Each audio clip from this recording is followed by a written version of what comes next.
हम आपसे संवाद करना चाहते हैं कि हम क्या थे और क्या हो गए। ये हमारी महती पीड़ा है कि हमने जो भारत देखा था स्वतंत्रता के पहले, स्वतंत्रता के बाद से लेकर आज तक, उत्तरोत्तर हमारा पतन हो रहा है। कि जो सर्वेक्षण हुआ इस देश का, तो सर्वेक्षण एक जगह नहीं हुआ।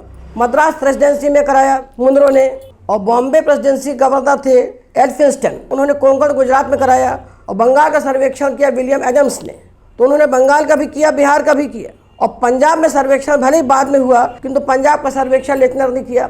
इन सब के रिकॉर्ड मिलते हैं, सब लिखित रिकॉर्ड इनके हैं। मुनरो को सर्वेक्षण कराने में 4 वर्ष लगे, और 4 वर्ष सर्वेक्षण कराने के बाद इन लोगों ने जो निर्णय निकाला, उसका निर्णय आपको हम बता रहे हैं। हमको ऐसी किताबें पढ़ना चाहिए।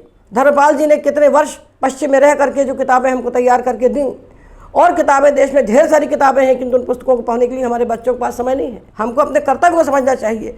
इन सारे सर्वेक्षणों का निष्कर्ष था कि भारत में 100% शिक्षा थी, और उन्होंने बताया कि गांव-गांव में पाठशाला थी। बिहार बंगाल का सर्वेक्षण करके उन्होंने लिखा इन 2 प्रदेशों की जनसंख्या 4 करोड़ के लगभग है, और इनमें पाठशालाएँ 1 लाख से ज़्यादा हैं। मतलब 400 विद्यार्थी पर एक पाठशाला है।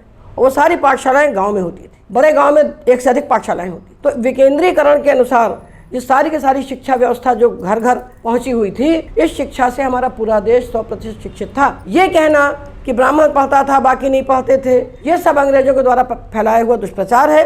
क्यों? ये अंग्रेजों की रिपोर्ट बता रहे हैं, अपनी रिपोर्ट नहीं बता रहे हैं। हम पक्षपात करके बात नहीं कर रहे, 22 की बात नहीं कर रहे। अंग्रेजों की रिपोर्ट है कि इस देश में 100% शिक्षा थी, दक्षिण में 100%, उत्तर में 1-2% कम। ये उनकी रिपोर्ट। तो 7,32,000 हमारे देश में गुरुकुल थे, और इन गुरुकुलों को अंग्रेजों ने तोड़ा। केवल इसलिए तोड़ा कि इनकी शिक्षा नष्ट हो जाएगी तो नष्ट हो जाएगी। किसी भी समाज का प्राण तत्व शिक्षा है, उसको नष्ट कर देने से सब नष्ट हो जाएंगे। तो उन्होंने हमारी शिक्षा को नष्ट किया, हमारे गुरुकुलों को तोड़ा, संस्कृत को संवैधानिक कहा, और अपने विद्यालय कॉन्वेंट उन्होंने स्थापित किए, और उसके माध्यम से हमारे देश में उन्होंने ऐसी योजना बनाई कि हम अनंत काल तक यहाँ राज्य करें।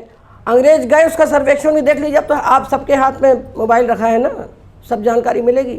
अंग्रेज गए तो हमारे देश में 12.5% शिक्षा बची थी। इतनी बड़ी आबादी को अशिक्षित करके गए, और उसके फलस्वरूप और क्या क्या हुआ, ये अनंत कथा है अंग्रेजों के अत्याचारों की।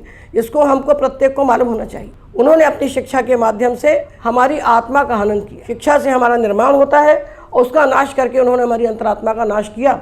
इसको हम आंखों से देख रहे हैं। पिछली 3 पीढ़ियों की जीवन शैली के बाद 4थी पीढ़ी की जीवन शैली देख रहे हैं, तो हमको लग रहा है हमारा कितना पतन हुआ है। हम कहाँ थे और हम कहाँ तक पहुँच गए।